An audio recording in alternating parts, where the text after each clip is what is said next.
I'm Commander Shepard, and this is my favorite song on the Mass Effect Legendary Edition launcher.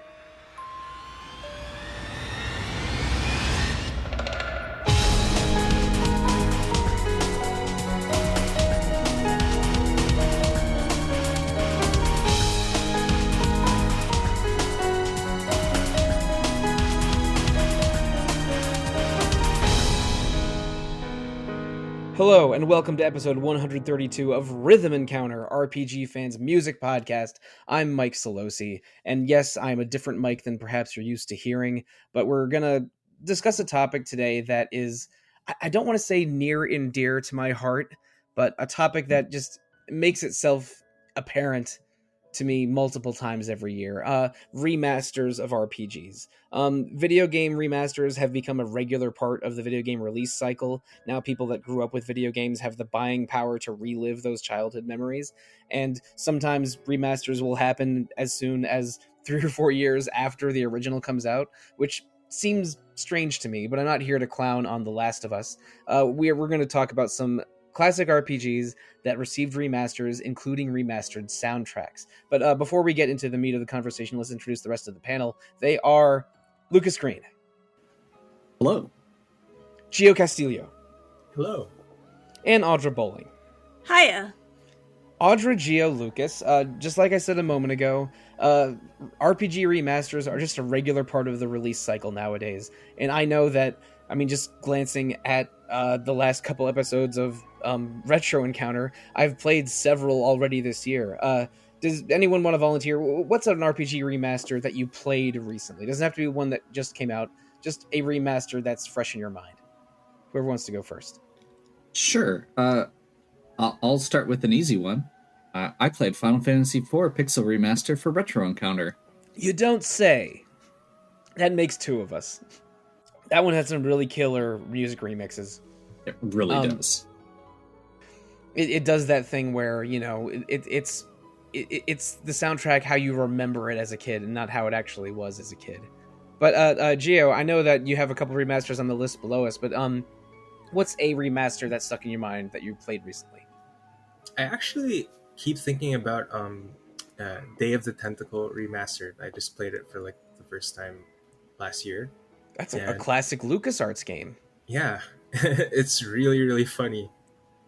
It's my first LucasArts point and click game, and it was just a joy. I had so much fun. But I almost thought about bringing music from it, but nothing really stood out music wise. But the game itself is just amazing.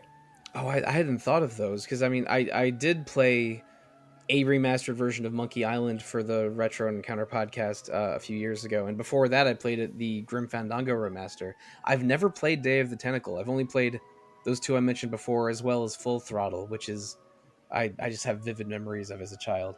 But yeah, LucasArts remasters. Those are I'm excited that you get to experience perhaps more of those for the first time soon. Hell yeah. Audra, what's a remastered RPG that you played recently? Doesn't have to be the most recent.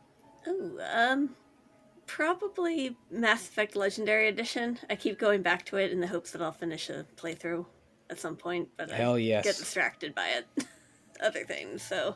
I spread a playthrough of that trilogy over all of 2022 and we podcasted about it. And those games are as good or better than I remember. And I also got to play the Citadel and Leviathan DLCs for the first time. Oh, yes. Citadel DLC is awesome. Citadel is maybe... I'm not sure if Citadel or Shadow Broker is the best Mass Effect DLC, but both of them are on the short list of best DLCs of anything ever. Mm-hmm. Right up there. So good. Yeah, right up there with Old Hunters. Gio knows what I'm talking about. Yeah. And, just to piggyback on what Lucas was saying a little while ago, I went and played the Final Fantasy V remaster within a few days after finishing the FF4 remaster, just because, I don't know, it scratched such a specific itch that I wanted to do some more of it, and I ended up knocking out all of Final Fantasy V in record time, including maxing out jobs, because that remaster, the Pixel remaster, lets you break the game in interesting ways. But so anyway, all of us have played multiple remastered RPGs over the past couple of years, so there is ample music to choose from for an episode like this, where we're talking about some of our favorite remastered soundtracks. And we have 9 tracks to discuss today, or we should say 8 plus 1 bonus. And I I grouped them roughly thematically, but it's not that important the order. The important is that we just enjoy some music and get to talking about it. And for the first track of the night, we have Lucas. So what is your track number one? Okay, my track number one is Battle on the Big Bridge by Nobuo Uematsu from the Final Fantasy V Pixel Remaster. Oh, that sounds so familiar to me. What do you know? And Audra, your pick is from a game I haven't played, but I might yet soon. What is it? Oh, it is. Hopefully, I don't butcher the title, but it's Aria di Mezzo Carattere, the English language version from Final Fantasy VI Pixel Remaster, also by Nobuo Uematsu. All right, so we have a Final Fantasy Anthology double feature to start. Battle on the Big Bridge from Final Fantasy V Pixel Remaster and Aria di Mezzo Carattere from Final Fantasy VI Pixel Remaster. Let's have a listen.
So as soon as I saw that this was the episode coming up, I knew I was going to bring Battle on the Big Bridge on.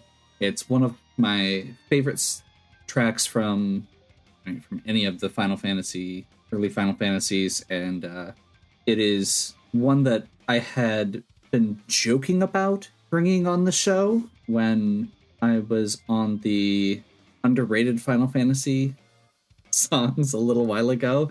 So it had kind of been on my mind. I was making the joke of, well, we don't want to represent the big Final Fantasy game, so I'm going to go with one from 5. An underrated classic like Battle on the Big Bridge. Yeah, the thing is, taking those words verbatim, I don't think Battle on the Big Bridge is an underrated song. I think it's maybe the signature song of Final Fantasy V. The issue would be Final Fantasy V being underrated because it is so far overshadowed by its 1990s peers. Exactly. And part of the reason I was thinking about it, and I didn't end up going with it because it is such a standout, and it's been reused so many times, it's so iconic, was the fact that it's a song that kind of doesn't last very long in Final Fantasy V either. Like, that segment of the game is very brief, and so even though it is one of the best tracks, it's not something that's really highlighted in the game itself very well. But this version has, the more modern instrumentals at the beginning. It's got the awesome horns, and it more than did it justice.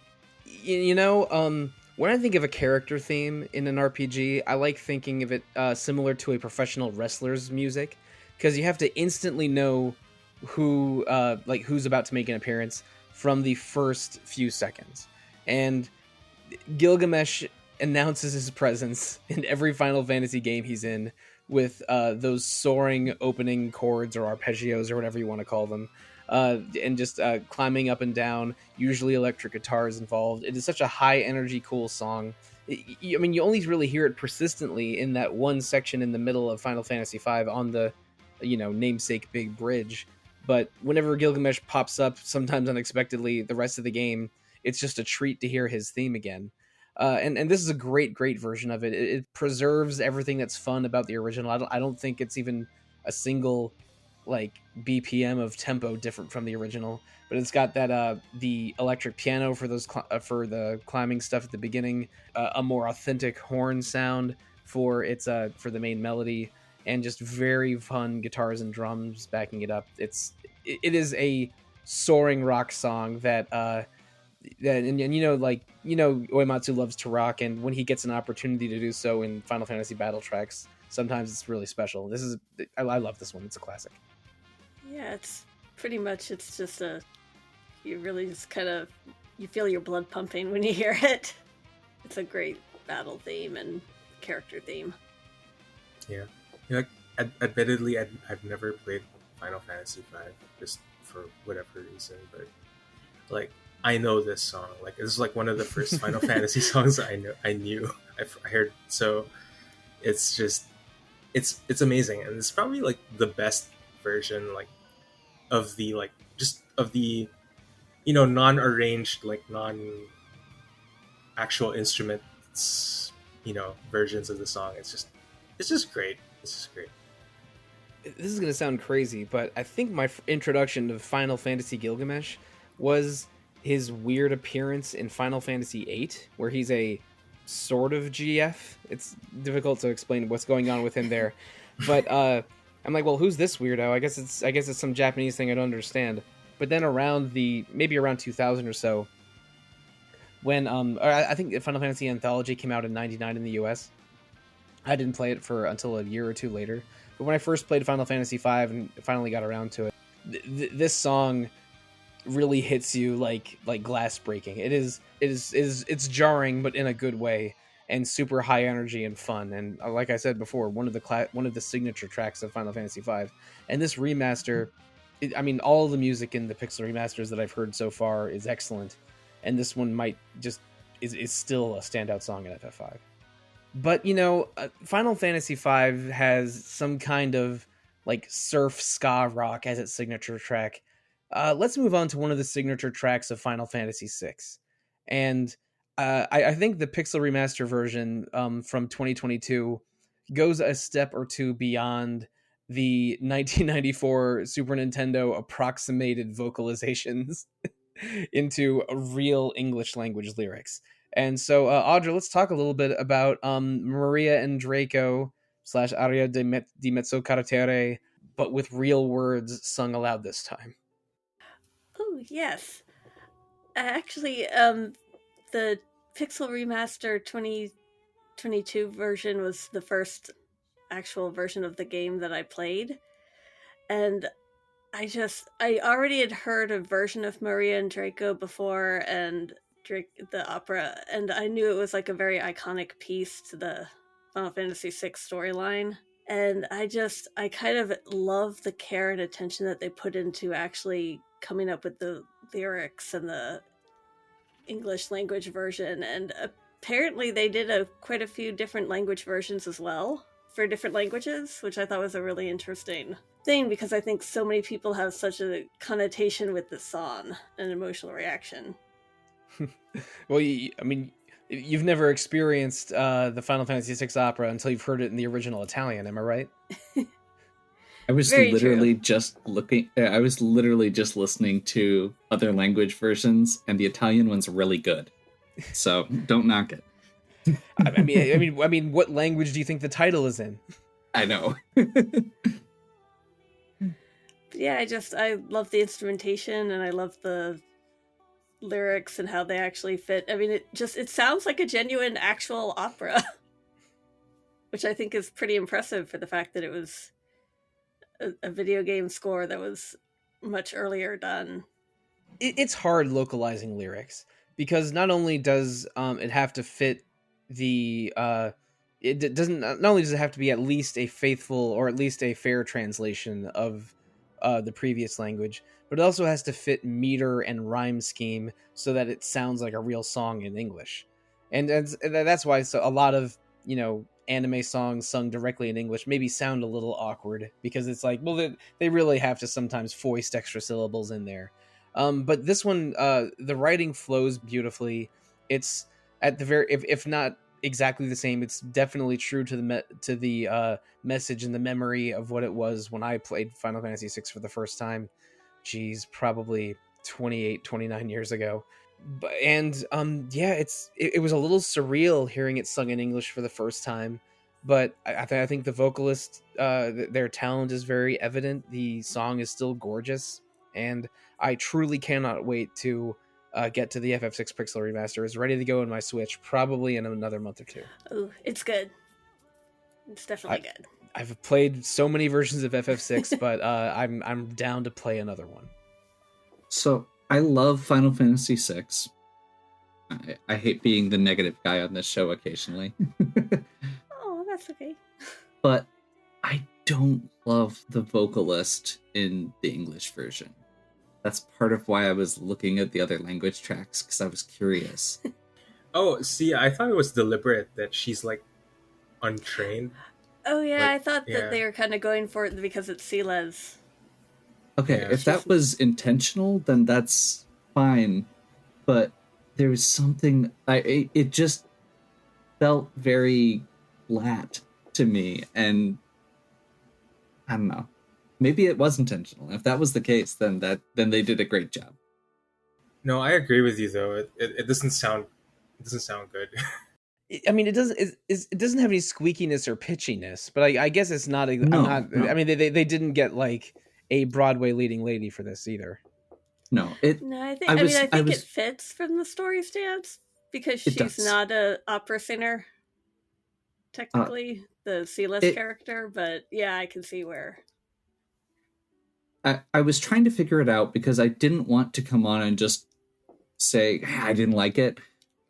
And basically what I was noticing is it's mostly with a lack of like any vibrato in the performance was the biggest thing. It felt just very like there wasn't a lot of dynamics, there wasn't a lot of vibrato, and so it just kind of felt a little bit one note. Like it was just, I mean, it almost seemed synthetic at times, which was really funny to me, because It's possible that there's auto Yeah. tuning or some digital enhancement going on. But yeah, you're Yeah. right. It is sort of flat in tone most of the time. Mm-hmm. There's not a lot of tonality or dynamics. And for the listeners, dynamics is volume changes in musical terms. Just in case you haven't taken as many music theory classes as Lucas or I. So I went and listened to some of the other languages because I was curious if that was like something that they were going for with all of them. And most of the other ones had a lot more, they seemed like more classically trained operatic style singers. So it seemed a little bit odd to me that they would make that choice for the English but not for the others. Well, I don't know who the vocalist is. Maybe they did just get like the marketing head's niece or something to sing the song. For all we know. I'm curious now. I want to hear the other languages just to compare. I'll shoot you a link after we're... Oh, yes, please. Yeah, they're definitely worth listening to, I think, too. Yeah. I really liked the Korean and Italian ones. Yeah. The fact that they did so many different versions is really impressive, I think. You know, the Eurovision Song Contest is in just a handful of weeks from now. Maybe I should listen to it in Italian so I can understand the lyrics to La Noia a little bit better. I think either the Italian song or the Croatian song is winning it this year, but my favorite's the Norwegian song. All you ESC heads out there, I'm pulling for Norway, but I think it's going to be Croatia or Italy. But okay, if I'm talking about the Eurovision Song Contest, then we've definitely gone off the rails a little bit. Thank you so much, Lucas and Audra, for sharing some Final Fantasy Pixel Remastered remixes with us. Our next two are from how do I put this? Either Yoko Shimomura or Yoko Shimomura adjacent games. Gia, what is your first track of the evening? Yeah, I'm bringing Agniratha, the nighttime version of the Mechonis capital theme from Xenoblade Chronicles Definitive Edition. All right, and Lucas, you have the second track on this block. What are you bringing to the table? My second track is Danger Aplenty on the Journey by Yoko Shimomura from the Super Mario RPG remake. Excellent. So, listeners, please enjoy Agniratha Mechonis Capital Night and Danger Aplenty on the Journey.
Yeah, so that was Agniratha, Mechonis capital night. Um, when I was like picking songs for this episode, I was like kind of looking for songs that like kind of make more like drastic changes to their original songs.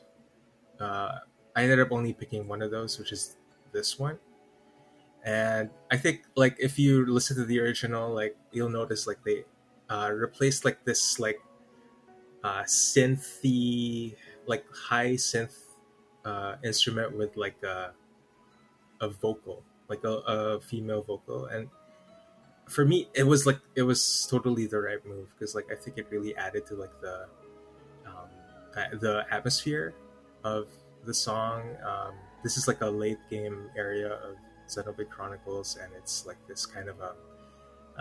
I'm not sure if it's. I can't remember if it's like an abandoned city, but it's like definitely like a bit um, bare. Like not much going on. I'm not. I forget if the all the Mechonis people died or something, but They didn't die. It's definitely war scarred because I know you basically travel through a large section of the Mechonis like battlefield and then the capital because you're trying to talk to Egil, the Mechonis leader, mm, and it feels like very stately and elaborate and sometimes serene, but also you are in danger of being attacked by killer synthetics at any time. yeah. But I like that word, stately. I think this song kind of like makes it feel. You really get a sense of like the scale of this area when you visit it, and it's a bit sad because yeah, it's kind of like war torn. If not everyone died, I think a lot of people did just die in this area, and I don't know. I just really like the feeling. It's kind of unique among the other songs in the soundtrack because like this one kind of gives me. It's kind of similar to what I would hear like in a Studio Ghibli movie. I don't know, something about the chord progression. Sounds like Yes. a Joe Yeah, maybe, Hisaishi thing. yeah, maybe there's a Yeah, little bit of Joe Hisaishi in there. I get it. yeah. And I just really enjoy it. I think it's a standout in the soundtrack, and one that I enjoyed when I was surprised when when I visited this area in a definitive edition because like it's one of the few songs I would say is like a clear improvement over the original. I love the original Xenoblade. I've been on the record on saying that Xenoblade 1 is the only RPG with Xeno in the title that I've played to completion, although I've attempted several others. Uh, and the thing about that game is that the world is so beautiful and weird because, again, it's two giants that are frozen in place after fighting each other for some indeterminate amount of time. And organic life grew on one giant, and synthetic life grew on the other giant, and the two sides have been fighting and hating each other for centuries or millennia without really understanding each other. And so your team is mostly organic people trying to travel across the Mechonis, the giant robot's sword, and then their body to try and reason with the leader of the synthetics before before the two sides start destroying each other again. It's more complicated than that, and you're being guided by a synthetic person that wants peace as you're going through here. So the whole song is sad because like every single city you visit in Xenoblade is struggling. They're under attack from monsters. There's like there there isn't a giant thriving super bustling city, or if there is one, circumstances change. So like you get the idea of this civilization was once much greater.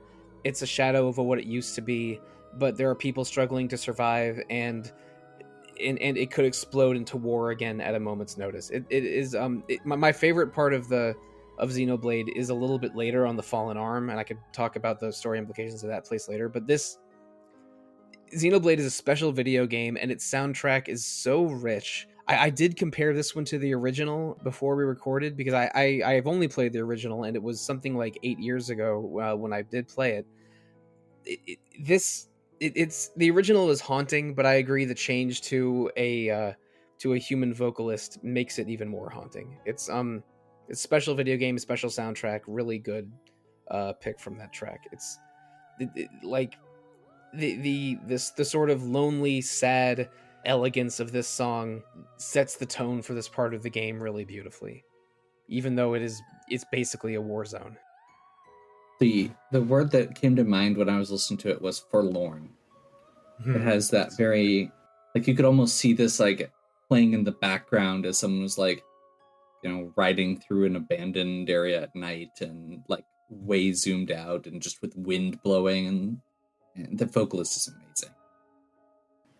Yeah, I love the vocals. Haunting was probably the word I thought of the most when I was listening to it as well, so I'm glad I wasn't the only one. Yeah, actually, I keep thinking of like Spirited Away or something like that, because I don't know, something about like it's like I could feel, it's like you're walking through like the meadow like at the start of the movie, like, and it's all windy and stuff, and like you're seeing like far away there's like a town that's like abandoned, half buried in the ground, and I find it really really mysterious and cool. Yeah, I like forlorn, I like haunted. Definitely helps bring that image.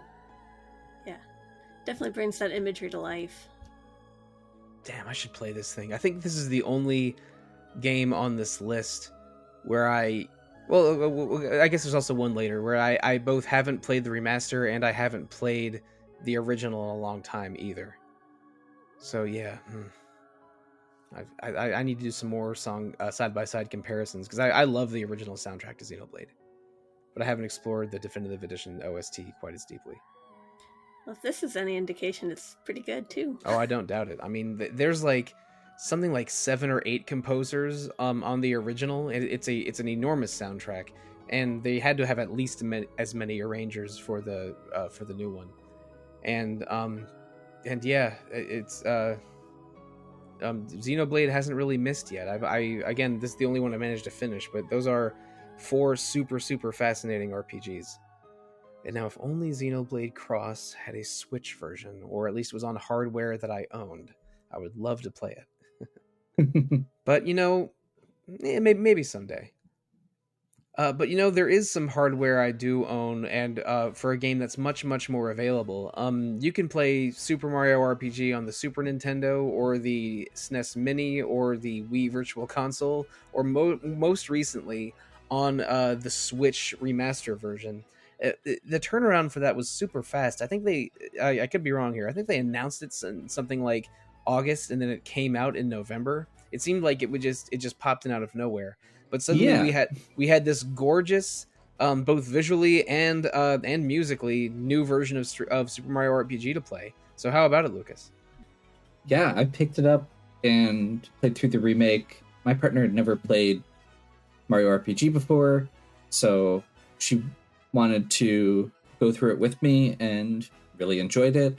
When we were planning this episode, I was like, I want to pick something because this soundtrack is awesome, and it's one that I don't really think about in the same way as a lot of like the Final Fantasy and stuff, because it is a little bit more, it's lighter. And the thing that made me pick this track in particular was actually same thing Gio mentioned, which is I wanted to think about what was the most enhanced by being remade. And the thing that really stood out to me with this was that really distinctive percussion, the xylophones in this track, and the difference that makes, just having that more realistic sound going rather than that just the SNES synths. Yeah, I love the fuller orchestra, and I love the xylophone lower register. I mean, to me, this song is sneaking around. I think the area is called Bandit's Way, where you're trying to play tag with Croco, for one of the earlier boss fights in Mario RPG. And the song pops up in a couple other places later in the game as well, but that's just sort of the definitive spot for me. And listening to it, I am immediately transported there. This is it is a more bouncy, more quirky soundtrack than what you might call a heavier RPG from around that time from Squaresoft, like your Final Fantasy VIs or Chrono Triggers or maybe even Lives of the World. But no other game quite sounds like Super Mario RPG, and the remaster really preserved everything that was great about that soundtrack, but just brought it to 2023, as it were. I played it for the first time in a few years when it came out, and it was a total delight. It was maybe slightly too easy. We even talked about that in an episode of Retro Encounter a couple months ago, but it's a fun, breezy, lighthearted RPG that and it's the new remastered soundtrack fits it beautifully. I love the energy of it. Yeah, I'm same. Yeah, I was gonna say, like, am I crazy, or is this like a classical song that she kind of repurposed? Because like I feel like I've heard this as a. It might. Is it? I don't know. Like, it just sounds like a lot like I don't know. I mean, yeah, it sounds like it's something kind of. It's kind of aping something in the vein of like almost like the William Tell Overture kind of vibe. Yeah, I think so. I mean, it's not, but yeah, it definitely has that same kind of DNA to it, I guess. Yeah, and I don't know. I kind of wish that she'd do more stuff like this, like more RPGs that aren't Kingdom Hearts, so we could get more stuff, cool stuff like this. I really enjoyed this. Like, it's just really catchy. I found myself going back to this song in particular over and over. Well, if you want some great Yoko Shimomura soundtracks that aren't Kingdom Hearts, might I direct you to Xenoblade Chronicles, Live Alive, Legend of Mana, and Super Street Fighter 2. That's.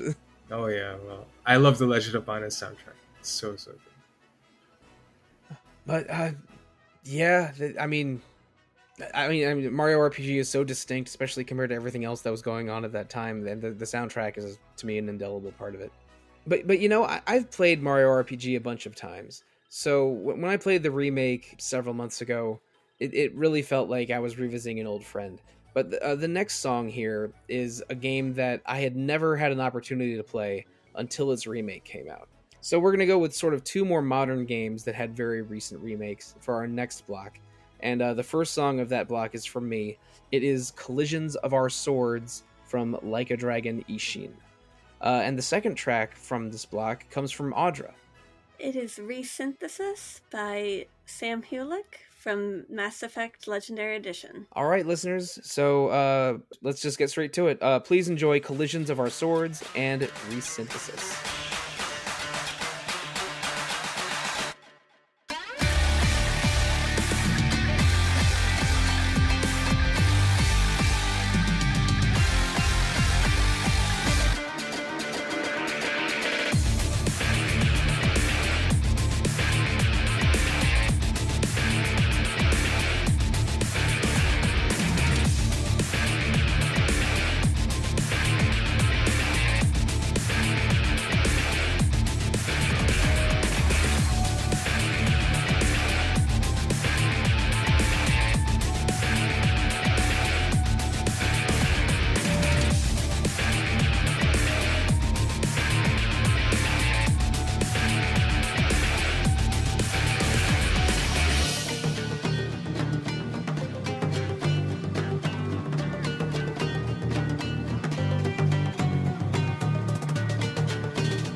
Right, so that is Collisions of Our Swords from Like a Dragon Ishin.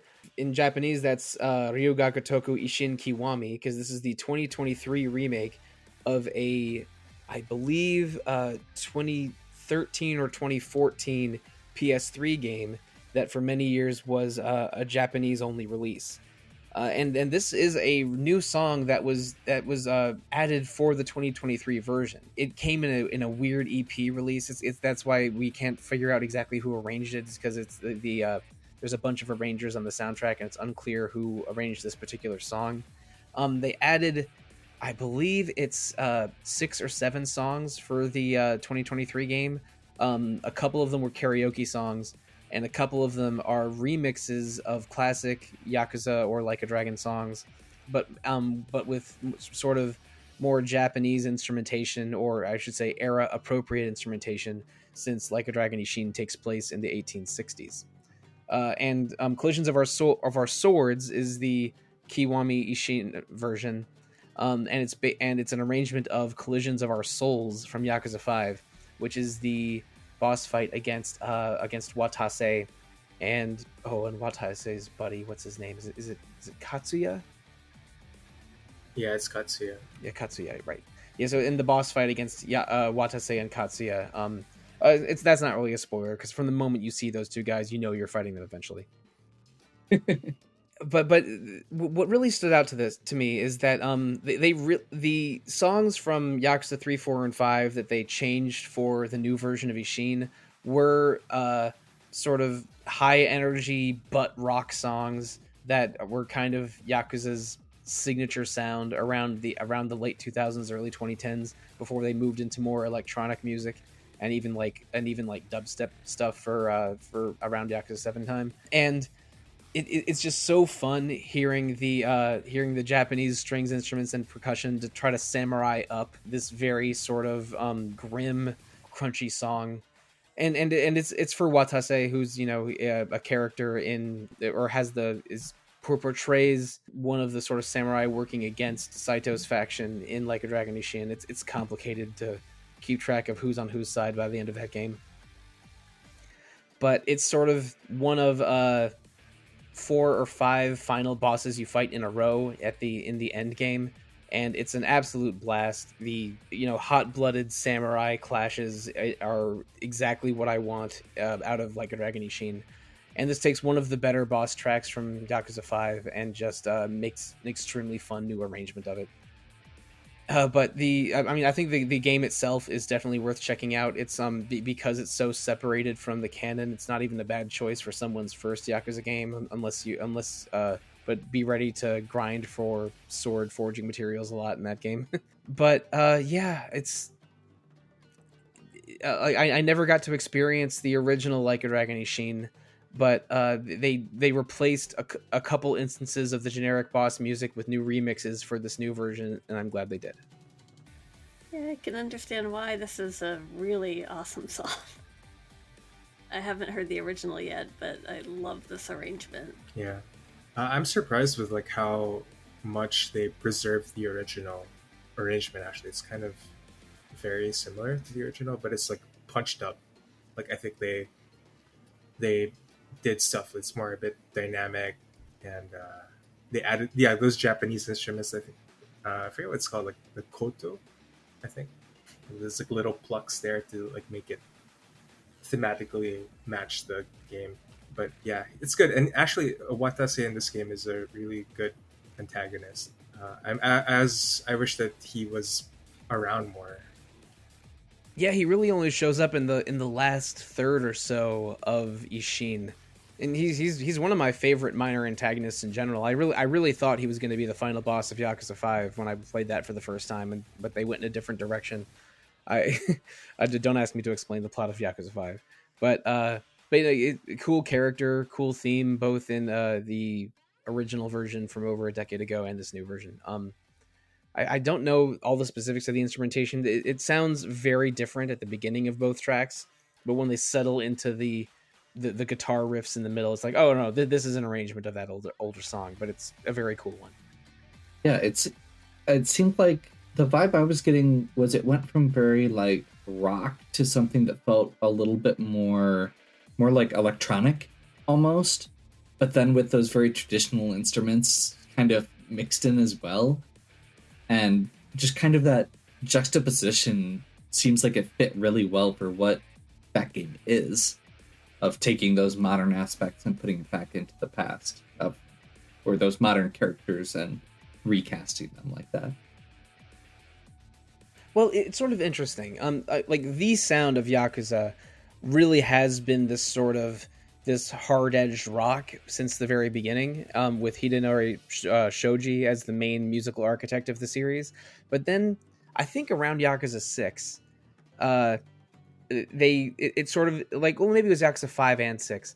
They sort of added more and more composers into the fold, and Chihiro Aoki became the sort of second musical architect of the Yakuza and Like a Dragon series around the mid 2010s, and that's when it switched from more straight up rock to more electronic music. And like I said, there's even like dubstep drops in Like a Dragon 7 and 8 music. So I think that this is taking like a song from the older Yakuza, but then remaking it with some Japanese instruments, but with the sensibilities of 2020's Yakuza. So it really is a weird amalgam of a lot of musical ideas that this series explores. And I mean, it just wouldn't be an episode of the RPG Fan Podcast Network if either Jono or myself didn't like evangelize Yakuza a little bit. So here we are. And it works too, because I know at least 3 people on RPG Fan staff that started playing the games because of podcasts. I want to. I'm going to at some point. I have Like a Dragon. Yes. All right, at least 4 now. At least 4. I have it on my PS5, but I Go for it. Find time to play it. That is always the bigger problem. No, ain't that the truth? Yeah, I'm God, just playing games for the podcast this year. I feel like I'm perpetually running behind. I'm probably gonna go back to playing Final Fantasy VII Rebirth within minutes after finishing this recording. But I don't know if you're playing Rebirth or any of the other huge releases that we've been somehow slammed with in the first 3 months of 2024 Audra. But at least somewhat recently, you did play this nice remade trilogy.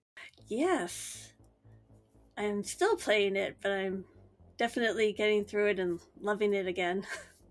Just got to the Citadel DLC and everything, and I just adore Resynthesis from the Legendary Edition, which is an interesting song. It originally was apparently a scrapped song from a scrapped DLC for Mass Effect 1.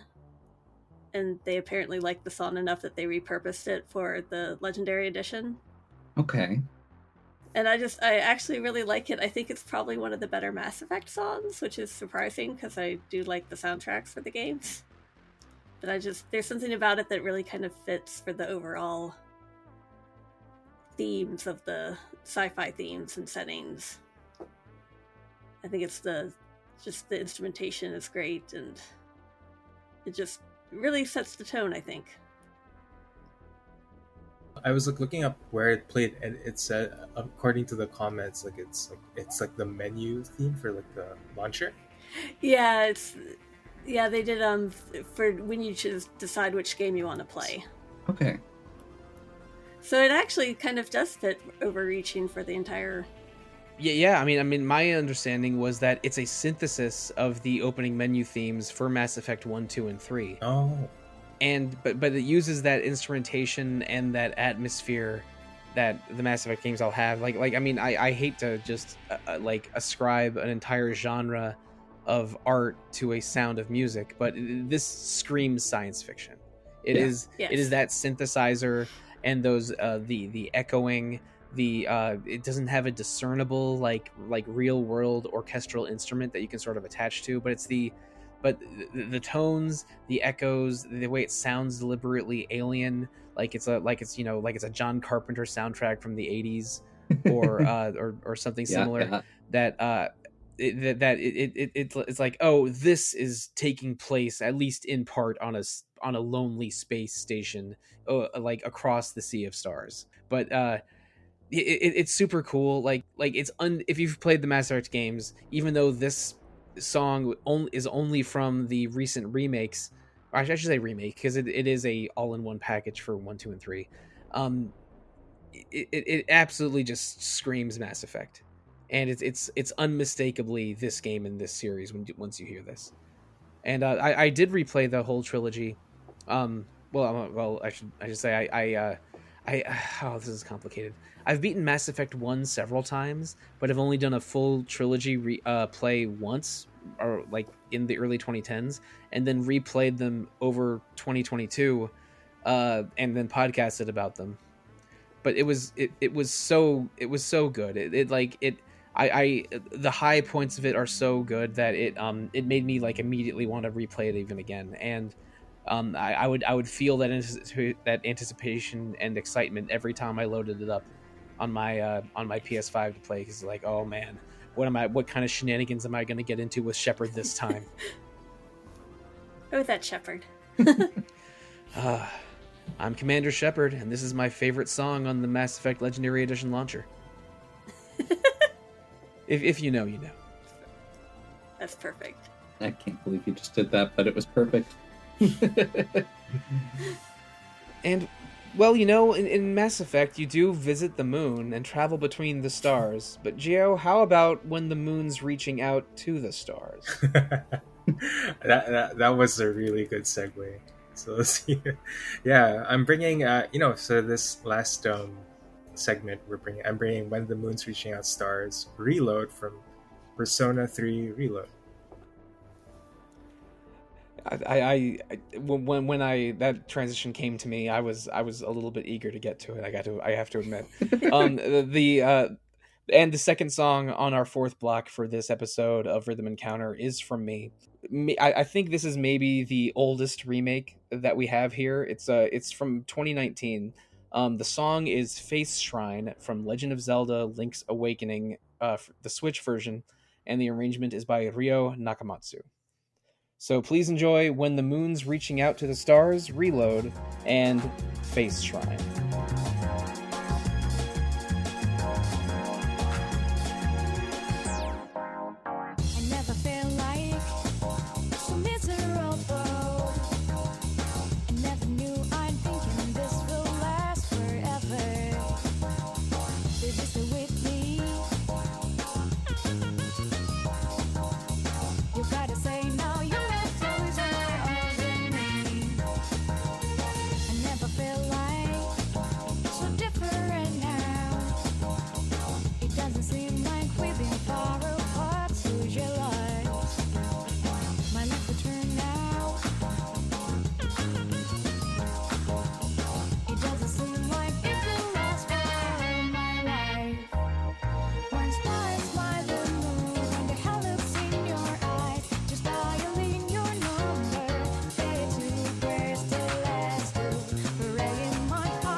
Okay, so yeah, that was When the Moon's Reaching Out Stars Reload.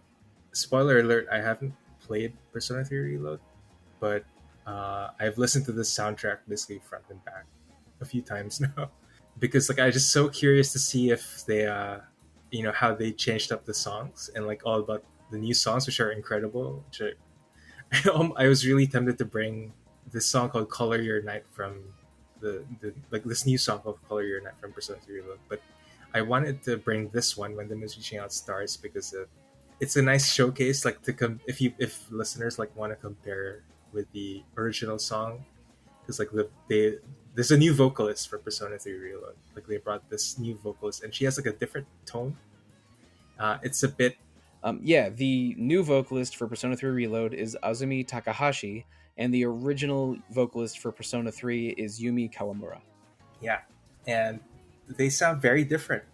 I think the whoever arranged this, I think it's Atsushi Kitajoh. He kind of like tweaked the song a bit, just a little bit, to like match like her. She has a bit of a more languid tone. Like it's not as like punchy, but it's like very. I don't know how to describe it. It's like very slinky. It's very melodic. Very. And it's not like the original, which is like a bit more like punchy. Not really sure. I'm not really sure what word is proper, but yeah. And like the original is like one of my favorite songs ever in any Persona game, and so this one had really big shoes to fill, and I would say I'm really happy with it. Like I think it's a bit warmer. Like even the piano's like a bit warmer. Like it's a bit more mellow, a bit more chilled out, just a little bit, but I think it works really well. And um, yeah, it's an example of a song that really was successful at a successful redo of an old song, I would say. This is a very, very smooth new version of this song, and it's a little confusing. Sometimes the song is called "When the Moon's Reaching Out for the Stars," but this new one really is listed as "When the Moon's Reaching Out Stars." I think I said it incorrectly a couple times in this episode already. But the vocalists for Persona 3, 4, and 5, Yumi Kawamura, Shihoko Hirata, and then Lin, are I think each super important for the tone of those games, because each of them like contributes probably at least 15 songs to the soundtrack, and those soundtracks are so important and so high impact to those games. It was a little distracting hearing a new version of this song without the original vocalist, but the new vocalist is she sounds good. It doesn't seem quite as, I don't know, quite as dark as the original. Maybe she doesn't have, maybe she didn't smoke quite as many cigarettes as Yumi Kawamura did, but this new version, I mean the strings seem slicker. I think the percussion's a little bit poppier. And it doesn't quite have the weird like echoing that the original had. It's like I mean the note is still there, but it just seems a little bit smoother and more mellow. Um, I mean, it's awesome. The original song's great. This version's great, but I am noticing the differences. I like Atsushi Kitajoh a lot. He's one of Shoji Maguro's proteges, and I believe he was the music supervisor for like Persona 4 Arena and the Persona Q games. Oh, okay. So you'll see there's a lot of pop rock with electric guitar and piano going at the same time kind of deal. I'm really, really excited to hear his version of Heartful Cry when we get the DLC for Persona 3 Reload, because again I think it's one of the best Persona 3 songs.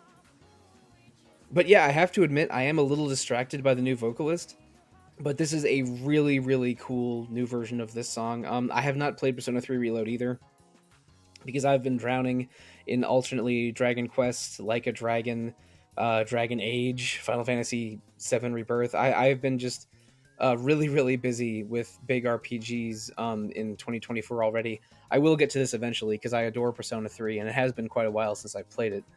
But yeah, this just makes me more excited to get to this game eventually.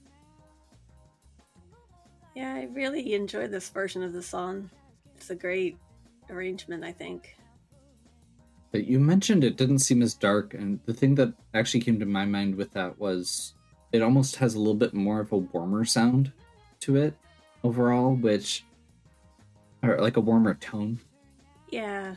Like, it's still really good, and maybe, I mean, I guess the parts where maybe dark was not the right choice of word. I felt like maybe the original was a little harsher and the new one's a little smoother. I think is something I believe in a little more. Yeah, I feel like that works for where this song plays too. Like, it doesn't need to be that. Yeah. Yeah, this is one of the bopping around town songs. Yeah. So I feel like it's okay, especially for this one, to have that, slightly warmer feeling to it, and I was still singing along to it while we were playing. I don't know, like another word came to mind. Like, it's like a bit more loungy, which is, I think, where the series soundtracks have been moving towards. So it's nice.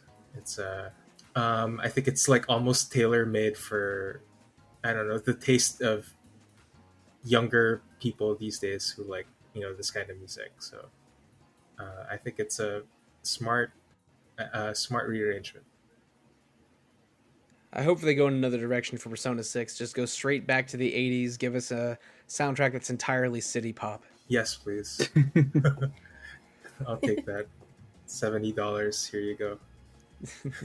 When I listened to the end credit song on Persona 2 Innocent Sin for the first time, and and I'm sorry, Persona 2 Eternal Punishment for the first time, it's this really cool R&B song, and I'm like, oh yeah, this is a 90s game. Where's my 90s R&B RPG? But yeah, there's some unexplored musical genres that the next Persona game could go, because if there's an RPG series that that takes modern music trends and applies them to a dense RPG, it's Persona. And the Persona soundtracks always sound somewhat contemporary, but also very unique to themselves. Whether it's the Persona 3 lounginess, the Persona 4 poppiness, or the Persona 5 acid jazz, they're really special. I do not want to admit on air how much time I've spent listening to Persona music on my own time. I got the Reincarnation soundtracks. I got the I got the special arranged PSP Persona 2 soundtracks. They're all good though. But a game that I've had a bit of a longer relationship with than Persona, or a series, it would be Zelda.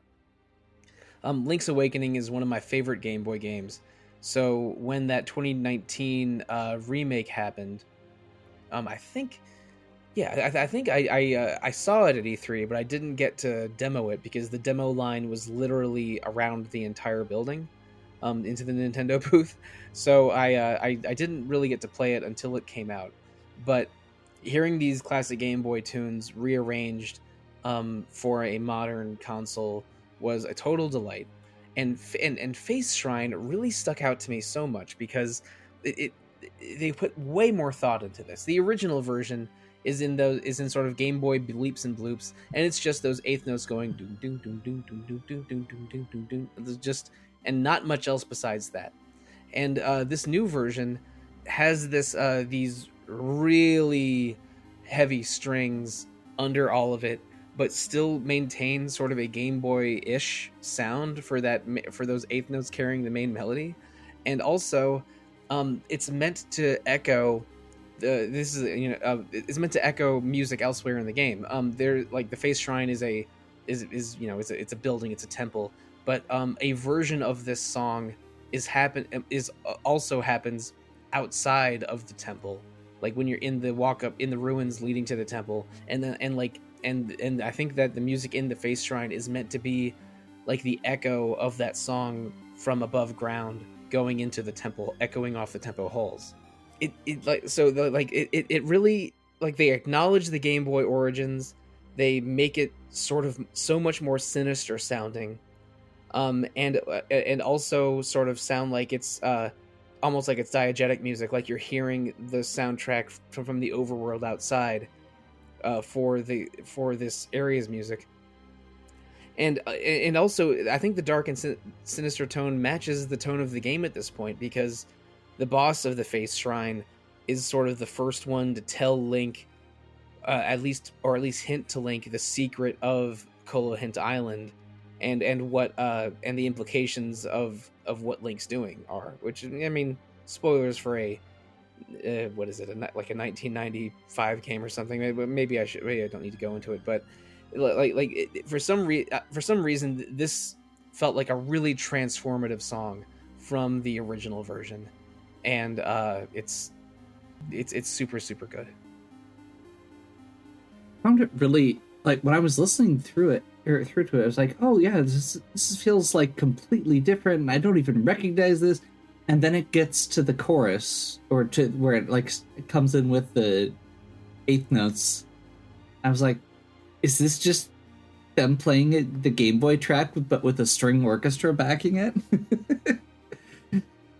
Yeah, and it's genius. I don't know. They did such a great job, because it would have been very, very simple and very repetitive if they just did a straightforward rearrangement with, I don't know what instrument they'd even use, but yeah, I think it was so cool. Like I was also like Lucas. I was like, what is this song? Like, it doesn't sound like the original. But then the chiptune started creeping in. It was like, oh, it's so good. I got chills.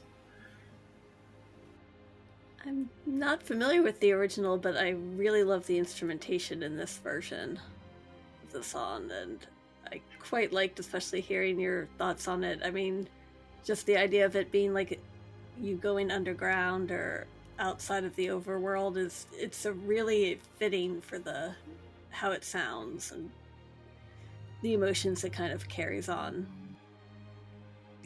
I mean, Face Shrine is, I think, the 6th dungeon in the game, because there's 8 main dungeons and then the finale. So it's roughly at the 2/3 mark, and it's when the story starts to take a sort of darker turn as the stakes take shape a little bit, which is crazy that I'm talking about a Game Boy game with like darkness and story stakes. But Link's Awakening really does have that, and I think this track, like, being made to sound so much more sinister than just the pretty much single track of eighth notes that the original version had. It's a jarring change. I was so impressed when I heard this, and when I came up with the topic for this episode a long time ago, it was on my original list of notes for that. It was like this and the Trials of Mana remake and a bunch of stuff from FF7 remake. But we've had, more episodes to talk about those other two leading up to now. But me wanting to talk about this song was part of why I wrote that on our ideas board in 2020. That soundtrack has so many songs that show up in lots of other media and have had their own remakes and stuff.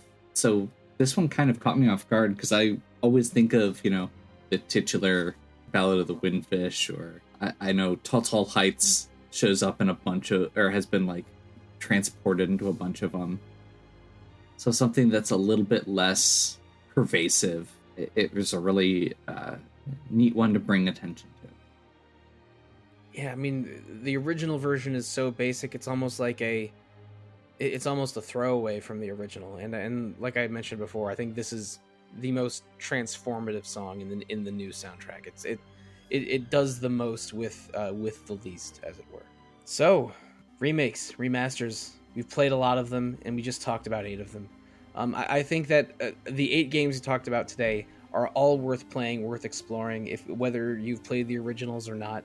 And maybe not all of them are to your taste exactly. Like, I mean, not everybody likes third-person shooters and should go for Mass Effect, and not everybody likes 16-bit aesthetics and should go for the pixel remasters. But I genuinely think that all 8 of these are excellent remasters that are worth playing, both as an RPG fan or as a fan of RPG music, because they put the work into these remastered soundtracks for these 8 games.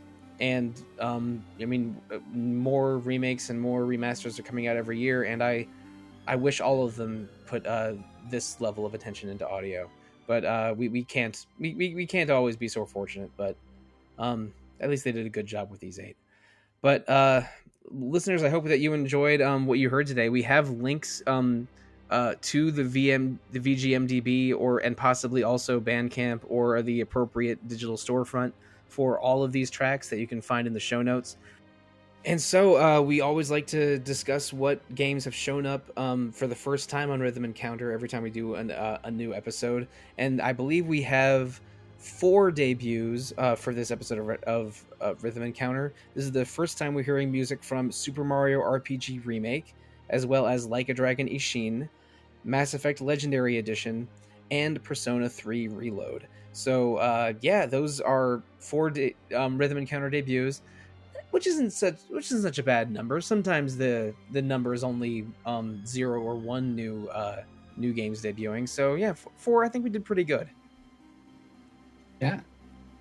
Although the original versions of all of those are probably on there. Oh yeah, I think that's definitely true. Maybe not for Ishin, but everything definitely has at least an original appearance.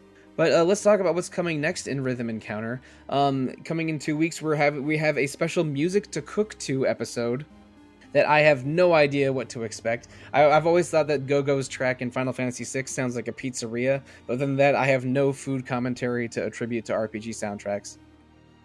But speaking of Final Fantasy games, episode 134 in about 4 weeks is going to be a composer spotlight for Masashi Hamauzu. So whether it's your Legend of Legacies or your Final Fantasy 13s, there's going to be a lot to enjoy in that episode. And also, Rhythm Encounter is not the only RPG themed podcast in the RPG Fan Podcast Network. There's also Random Encounter every 2 weeks about randomness and what games we're playing and what's going on with RPGFan.com, and also Retro Encounter. Maybe you've heard me talk about that one before. Our weekly podcast about many different topics. You can also find RPG Fan on Facebook, Twitter, Threads, Instagram, YouTube, Discord. Probably other places I'm forgetting. There's many ways to interact with RPG Fan besides just enjoying the podcasts. You can also review our podcast on Apple Podcasts, YouTube, Spotify, Amazon, whatever have you. The more reviews we get and the more subscriptions we have, the more exposure the podcasts get, and we appreciate every single subscribe and review. If you want to give us feedback, you can always email music@rpgfan.com. But let's see, we're not quite ready to share our socials yet, because I mentioned at the beginning that we had 9 tracks to celebrate today, because we have 1 more remake and 1 more secret track, as we often do on Rhythm Encounter, and this week it's coming from Gio. So what is our special bonus track of this week, Gio? Hello, I'm bringing a bonus track from Ghost Trick Phantom Detective, which got a remaster last year. This song is Cabanela, a white, lovely, lanky man. Excellent. Thank you so much, Gio. I love Ghost Trick. It's one of my favorite DS games, and I'm super glad that more people are going to be able to play it for the first time thanks to this remake. But before we sign off for good, let's let the listeners know how they can get in touch with us as individuals and not just as a website or a podcast, starting with you, Audra. Audra B at rpgfan.com. Now Gio. Gio at rpgfan.com, and you can also find me on Discord, on the RPG Fan Discord. My name is just Gio. Now Lucas. You can find me at Raefgal, Raefgall, on all of the social media platforms, and I also have a YouTube channel on that name where I upload daily Let's Plays. Excellent. And listeners, if you're a listener of Retro Encounter, maybe you've heard me give a variation of a sign-off hundreds of times, but the easiest ways to find me online are to look to Blue Sky, Instagram, or Discord, on all 3 of which I am called Evoker for Dogs. So let's play out with Inspector Cabanella's theme from Ghost Trick Remastered, a perfect soundtrack for a dancing detective trying to solve a murder. Bye, everybody.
Did you is do that with awesome. your voice?